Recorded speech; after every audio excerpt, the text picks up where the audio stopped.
Accounting ratios की typology one सबसे ज़्यादा आती है, चाहे वो सीबीएसई हो, आईएससी हो, और सबसे ज़्यादा खतरनाक भी है क्योंकि उसमें कहा क्या आता है, उसमें बहुत सारी इन्फॉर्मेशन दी आती है और कहा जाता है कि आप उनमें से कोई 2 या 3 रेशियोज रट लें।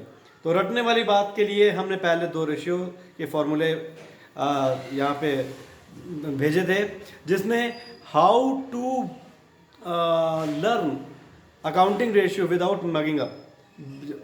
रटने की ज़रूरत नहीं है, आप अपने आप ही वो रेशियो के फॉर्मूले हैं वो आपके दिमाग में चले जाएंगे, वो है। इसके बाद मैंने टाइपोलॉजी वन पे कई एपिसोड डाले हैं। इसके उसी क्रम में ये टाइपोलॉजी वन का तीसरा वो पार्ट है। टाइपोलॉजी वन के और भी पार्ट आते रहेंगे। इन फैक्ट सबसे महत्वपूर्ण टाइपोलॉजी वन है। टाइपोलॉजी टू जो है वो छोटी सी है, 3 छोटी सी है। हाँ, टाइपोलॉजी 4 और 5 थोड़ी डिफिकल्ट है।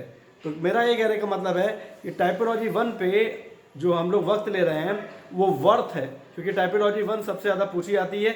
इसके बाद सबसे ज़्यादा पूछी आने वाली टाइपोलॉजीज जैसे 2 है, 3 है, तो उनको उन्होंने सेक्शन करके दे दिया कि एक सेक्शन में ये दिया, बी सेक्शन में ये दे दिया। वो आसान है, टाइपोलॉजी 2 आसान है, 3 आसान है, लेकिन टाइपोलॉजी 4 वगैरह ये डिफ़िकल्ट पड़ जाती है। हम एक एक टाइपोलॉजी लेंगे और पूरा वक्त देंगे, पूरी तरीके से आपको समझाने की कोशिश करेंगे कि किस तरीके से इन रेशियोज़ को हम लोग डील करें। इसके बाद 1 बाय 1 एक एक करके टॉपिक लेंगे। हमारा जनवरी शुरू हुआ है, हम पूरी ताकत के साथ जुटे हुए हैं कि आपका अकाउंटेंसी, आपका कॉमर्स, आपकी सारी चीज़ें मैं किस तरीके से आपको डील करूँ। हम लोग शुरू करते हैं ये वाला सेशन, ये वाला क्वेश्चन। दोस्तों, ये जो क्वेश्चन है, इस क्वेश्चन में आप ये देखिए कि सबसे पहले कैलकुलेट करने के लिए क्या क्या कहा गया है, कौन कौन से रेशियोज कैलकुलेट करने के लिए कहे गए हैं।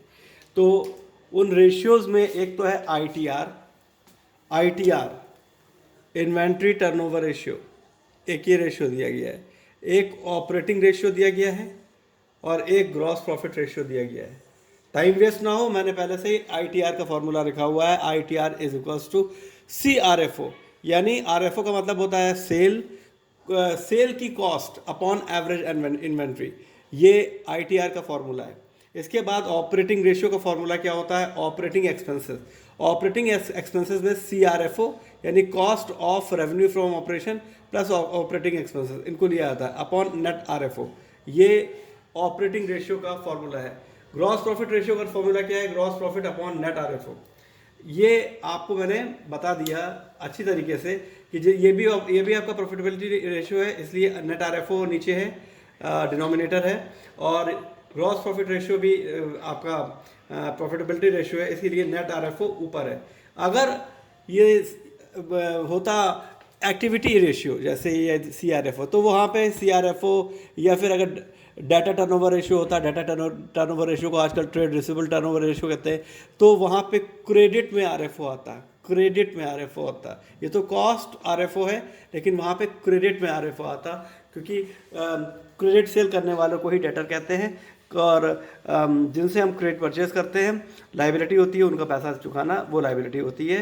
यानी क्रेडिटर और बीपी ये लाइबिलिटी है, और डेटर और बीआर ये हमारे असेट है। हमने क्रेडिट सेल की होती है तब हमारा डेटर और बीआर बनता है, और क्रेडिट परचेज करने पे क्रेडिटर और बीपी बनता है। अब समय ज़्यादा नहीं लगाएंगे। ये जो इन्फॉर्मेशन आपकी लिखी हुई है, inventory, opening inventory, closing inventory, purchases, RFO, carriage inwards, employee benefit expenses, depreciation, capital employed, ये इन्फॉर्मेशन आपके पास है।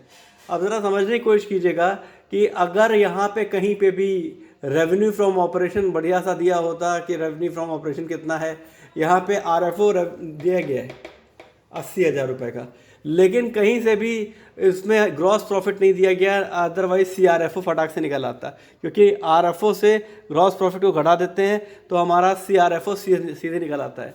अच्छा, अगर ऐसी स्थिति आ जाती है कि ग्रॉस प्रॉफिट गिवन ना हो, तब हमारे पास एक दूसरा फॉर्मूला लगता है, और वो कैरियर इनवॉर्ड कितना है भाई, हम देख लें, 4,000 रुपये का है कैरियर इनवॉर्ड, ये देख लिया हमने।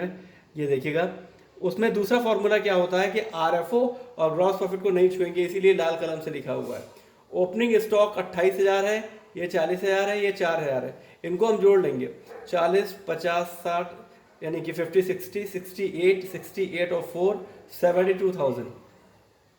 72,000 हमने यहाँ पे लिख लिया। अब इसमें से क्लोजिंग स्टॉक 22,000 हम घटा देंगे। 0,0,0,0,7 50,000 आपका CRFO आ रहा है। तो अगर हम ITR निकालने की कोशिश करेंगे, देखिए अच्छे से, ITR का फॉर्मूला क्या होता है, ये देखिए ऊपर लिखा हुआ है, CRFO यानी cost of revenue from operation, यानी जो आपने बेचा उसकी बनवाई कितनी है फैक्ट्री में, अपॉन एवरेज इन्वेंट्री। दोस्तों जो ये हमने निकाला था 28,000, 40,000, 4,000 जोड़ा था, 40, 50, 60, 68, 68 और 4 72 माइनस क्लोजिंग स्टॉक 22,000 जो कि दूसरी तरफ है, आपका CRFO निकल के आता है 50,000 और अपॉन इस रेशियो में आता है एवरेज इन्वेंट्री। एवरेज इन्वेंट्री कितनी है, 28 ओपनिंग है, क्लोजिंग है 22, 28, 22 इन दोनों को जोड़ लेंगे तो आ जाएगा 50, और 50 का जो आधा होता है वो होता है 25। तो ये रेशियो जो निकल के आता है वो 2:1, ये निकल के आता है ITR 2:1। अगर इससे अच्छा होता 3:1 होता, और अच्छा होता 4:1 होता। जितना ज़्यादा ITR बड़ा अच्छा होगा उतना अच्छा माना जाएगा। जैसे 5:1 होता है एग्जाम्पल के रूप में, तो आप ये समझिए कि 365 डेज में हम 5 से डिवाइड करते, तो इसका मतलब है कि 73 डेज में आपका जो इन्वेंट्री है वो बिक जाती है, 73 डेज में आपकी बिक जाती है। तो ये 2:1 काफ़ी ख़राब है। इसका मतलब ये है कि सेलिंग पॉलिसी ख़राब है, इस पर ध्यान देने की ज़रूरत है, क्योंकि आपसे कमेंट लिखने के लिए भी कहा जाता है। अब ज़रा देखने की कोशिश कीजिएगा दोस्तों, यहाँ पे ऑपरेटिंग रेशियो हमने पहले ही लिख दिया था ऑपरेटिंग एक्सपेंसेस, लेकिन ऑपरेटिंग एक्सपेंसेस होता क्या है आखिर। सबसे पहले तो हम ये बना के देखें कि ऑपरेटिंग एक्सपेंसेस होता क्या है। तो उसमें CRFO तो आता ही आता है। CRFO हमारे पास आ गया 50,000, हम CRFO की जगह पे CRFO लिख देंगे। ये देखिएगा, ये फॉर्मूला है उसका ऑपरेटिंग रेशियो का, CRFO प्लस ऑपरेटिंग एक्सपेंसेस, ये ऑपरेटिंग एक्सपेंसेस होते हैं। CRFO 50,000 है, हमने लिख दिया उसको। और ऑपरेटिंग एक्सपेंस कौन सी चीज़ होती है, जो नॉन ऑपरेटिंग ना हो। नॉन ऑपरेटिंग एक्सपेंसेस कौन से होते हैं, loss on sale of machinery, tax दे दिया आपने, प्रॉफिट हो गया बेचने पे इन्वेंट्री, ये नॉन ऑपरेटिंग एक्सपेंसेस या इनकम होते हैं। नॉन ऑपरेटिंग को हम नहीं लेंगे, हम ऑपरेटिंग को लेंगे। दोस्तों यहाँ पे देखो अच्छी तरीके से, हम ओपनिंग स्टॉक ले चुके हैं, डायरेक्ट एक्सपेंसेस में क्लोजिंग स्टॉक ले चुके हैं, हम इनको नहीं लेंगे। परचेजेस हम ले चुके हैं, RFO का इस्तेमाल अभी होगा, कैरेज इनवॉर्ड हम ले चुके हैं। एम्प्लॉय बेनिफिट एक्सपेंसेस ये हम जोड़ सकते हैं, डेप्रिसिएशन ये जोड़ सकते हैं हम लोग, कैपिटल एम्प्लॉयड से लेना देना नहीं है। तो इसमें आपका देखिए एम्प्लॉय बेनिफिट एक्सपेंस 4,000 का, 2,000 का, ये 6,000 का, ये 6,000 आपने ऐसे लिया। और नेट प्रॉफिट आप कैसे निकालते हैं, नेट प्रॉफिट निकालने की विधि के लिए भी आपको इसी ट्रेडिंग अकाउंट को बढ़ाना पड़ेगा। हम लोगों को पता चल गया है कि ग्रॉस प्रॉफिट कितने देंगे, हम लोगों को पता क्या चल चुका है। ग्रॉस प्रॉफिट कैसे आएगा, ग्रॉस प्रॉफिट ऐसे आएगा कि जो ये मैं दिखाई देता हूँ यहाँ पे कि ग्रॉस प्रॉफिट कैसे आएगा। ग्रॉस प्रॉफिट ऐसे आएगा,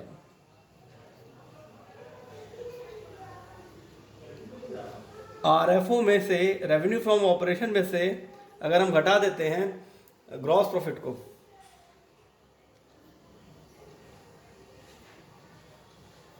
तो CRFO आ जाता है। CRFO, और अगर RFO में से CRFO घटा देते हैं, जो कि हमें पता है, तो ऑब्वियस ही बात है हमारा ग्रॉस प्रॉफिट आ जाता है। और ग्रॉस प्रॉफिट हमारा कितना आ रहा है, ये तो इसका है, ये इसका है, ये इसका है, ग्रॉस प्रॉफिट गिवन नहीं है। तो ग्रॉस प्रॉफिट कितना होना चाहिए, 80,000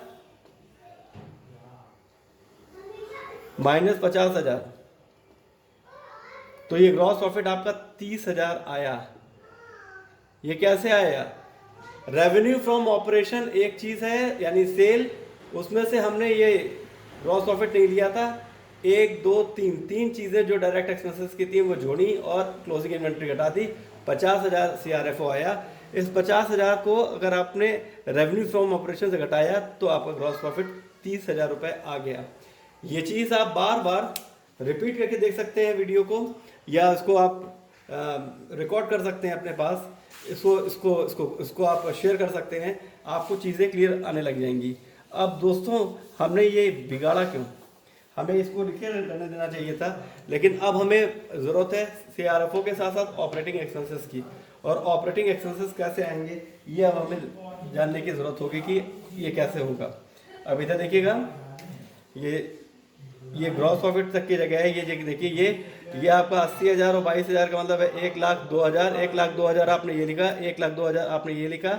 और अब आपको क्या करना है कि आपको ऑपरेटिंग एक्सपेंसेस घटाने हैं। अब आपको ऑपरेटिंग एक्सपेंसेस घटाने, हमने पहले ही बता देना है। CRFO हम निकाल चुके हैं, ये देखिए ये है CRFO 50,000। और ऑपरेटिंग एक्सपेंस निकालने के लिए हमें कुछ एक्सपेंस और लेने पड़ेंगे, यानी जो आपको ग्रॉस प्रॉफिट है वो आ रहा है 30,000। और 30,000 आ कैसे रहा है ये मैंने आपको बताया। 30,000 आ रहा है इस तरीके से कि आपने RFO से CRFO घटा दिया था, यानी 80,000 में से 50,000 घटा दिया था, तो 80,000 में से 50,000 घटा दिया था, तो आपका ग्रॉस प्रॉफिट आपका 30,000 आया था। यहाँ पे 30,000, ये तो RFO था, RFO तो आपका 50,000 था। अच्छा जी, अब क्या करते हैं इसमें हम देखिए समझने की कोशिश कीजिएगा। ऑपरेटिंग एक्सपेंसेस हम लोग इसमें से देख लेते हैं। एक तो CRFO होता है, वो हमारा 50,000 लिखा हुआ है। और ऑपरेटिंग एक्सपेंसेस कौन कौन से होते हैं ज़रा देख लेते हैं हम लोग। ऑपरेटिंग हम लोग रेशियो निकाल रहे हैं, तो ऑपरेटिंग एक्सपेंसेस है एम्प्लॉय बेनिफिट एक्सपेंसेस, और ये 4,000 नहीं, ये देखिएगा एम्प्लॉय बेनिफिट एक्सपेंसेस 4,000 ले लेते हैं हम लोग। डेप्रिसिएशन ये 2,000 रुपये ले लेते हैं।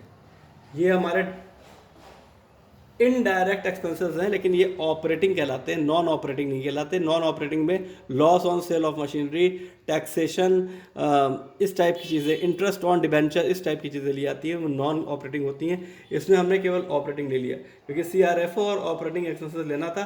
नेट RFO हमारे पास 80,000 दिया हुआ है इंटू 100, क्योंकि प्रॉफिटेबिलिटी रेशियो है, इंटू 100 करना पड़ेगा आपको। 50, 54, 56,000 अपॉन 80,000 इंटू 100, ये इसको कैलकुलेट करेंगे। कैलकुलेटर अलाउड है ISC वालों के लिए, वो हो जाएगा। अगर आप मुझसे चाहते हैं कि मैं कैलकुलेट करूं, 3 0 3 0, ये 1 0 गया, ये 1 0 गया, और 56 यानी 560 को आपने 8 से डिवाइड किया,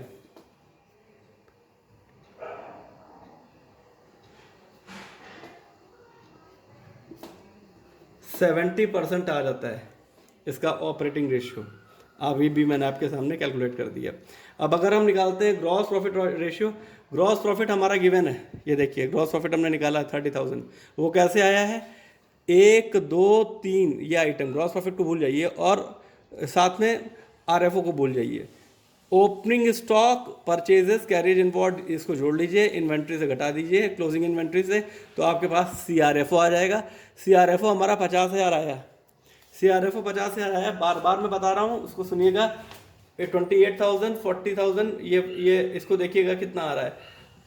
40 में 50, 60, 68 और 68 में 4, 72,000 में से आपने क्लोजिंग इन्वेंट्री 22,000 घटाई, 50,000 आपका क्या है CRFO। तो अगर आपने RFO से CRFO घटाया तो आपके पास ग्रॉस प्रॉफिट आ जाएगा। ग्रॉस प्रॉफिट का एक ही है RFO माइनस CRFO, तो आ जाएगा ग्रॉस प्रॉफिट। और ग्रॉस प्रॉफिट हमने निकाल दिया था, ग्रॉस प्रॉफिट हमारा निकल के आया था 30%। तो यहाँ पे हम सीधे 30% लिख देंगे। 30% आया था, 30% ग्रॉस प्रॉफिट हमने देखना पड़ेगा। 30,000 है, 30,000 हमने लिखा अपॉन, यहाँ पे इंटू 100 लिखना जरूरी है, प्रॉफिटेबिलिटी रेशियो है, अपॉन 30,000 ये हुआ। इसके बाद नेट रेवेन्यू फ्रॉम ऑपरेशन कितना है आपको ये देखना पड़ेगा। नेट रेवेन्यू फ्रॉम ऑपरेशन सीधे दिया है 80,000 इंटू 100।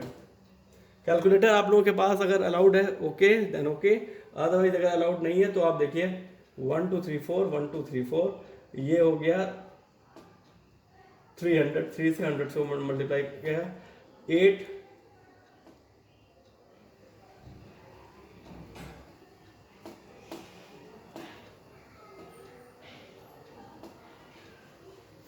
4.085 ये देखिए ये परसेंटेज आया। तो दोस्तों इस तरीके से हम लोग एक एक करके, क्योंकि प्रॉफिटेबिलिटी, क्योंकि ये आपका टाइपोलॉजी नंबर 1 वो सबसे इम्पॉर्टेंट है, इसलिए उसके क्वेश्चंस सबसे ज़्यादा टेकअप करने की कोशिश करूँगा। आप टाइम दीजिएगा, आपके ही फ़ायदे के लिए बात बताई जा रही है। वो क्वेश्चंस मैं सॉल्व करके आपको दिखाऊंगा, आसानी से आपको समझ में आ जाएगा। और इसके बाद केवल रेशियोज नहीं, रेशियो में 5 टाइपोलॉजी है, ठीक है। अगर आप कह देंगे कि ओके हमें याद है सारे फॉर्मूले, कौन कौन से फॉर्मूले, लिक्विडिटी फॉर्मूले तो आपको बहुत आसान होगा। एक है current ratio, current asset upon current liability, एक है quick ratio, quick asset liquid asset कुछ भी कह लीजिए अपॉन करंट लाइबिलिटी। इसके बाद आपका सॉल्वेंसी रेशियो आ जाता है, वो आ जाता है लॉन्ग टर्म सॉल्वेंसी देखने के लिए, लिक्विडिटी रेशियो होता है शॉर्ट टर्म सॉल्वेंसी देखने के लिए। जो आपके सॉल्वेंसी रेशियोज हैं उसमें आपको पता ही है कि डेट इक्विटी रेशियो होता है, डेट अपॉन इक्विटी होता है, total asset to debt ratio होता है, प्रोप्राइटरी रेशियो होता है, और एक और भी रेशियो आता है ITR इंटरेस्ट। तो इस तरीके से आप फॉर्मूले जो मैं पहले एपिसोड में मैं इसको देख चुका हूँ, टेकअप कर चुका हूँ। दोबारा मैं इसकी पुनरावृत्ति इसलिए कर रहा था ताकि आपको एक रिमाइंडर मैं दे सकूँ कि आपको पहले 2 एपिसोड जो कि क्या how to mug up, how to learn formula accounting ratio formula without mugging up, उसको आपको देखना है, क्योंकि उससे आपको ऑडियो विजुअल काफ़ी अच्छी एक अप्रोच मिलेगी। मैं चाहता हूँ कि आप कमेंट करके बताएं कि आपको कैसे लग रहे हैं ये सारे के सारे वीडियोस। बहुत मेहनत पड़ती है, बहुत मेहनत के साथ, बहुत एक इंटेंसिटी के साथ, एक बहुत ही अच्छी फीलिंग के साथ, इंटेंशन के साथ ये क्वेश्चन मैं अकाउंटेंसी के आपके बना रहा हूँ, क्योंकि अभी 4 मई से अभी डिक्लेयर हुआ है बोर्ड। हम लोग के पास वक्त भी अच्छा है ऊपर वाले की दया से, तो हम अच्छे से जुड़ के आप जो भी आपको समझ में नहीं आ रहा है कमेंट कीजिए, आप कमेंट का जवाब ज़रूर मिलेगा आपको। आप लाइक कीजिए, आप शेयर कीजिए, क्योंकि एक अच्छा टीचर आपको बताने की कोशिश कर रहा है कि किस तरीके से क्या किया जाए। और जो भी आप मदद चाहते हैं मुझसे वो कहिए, और ज़्यादा से ज़्यादा लोगों को शेयर कीजिए, FB पे शेयर कीजिए, WhatsApp पे शेयर कीजिए, और जो कहना है वो कहिए। और अगले एपिसोड के लिए, तब तक के लिए चाओ।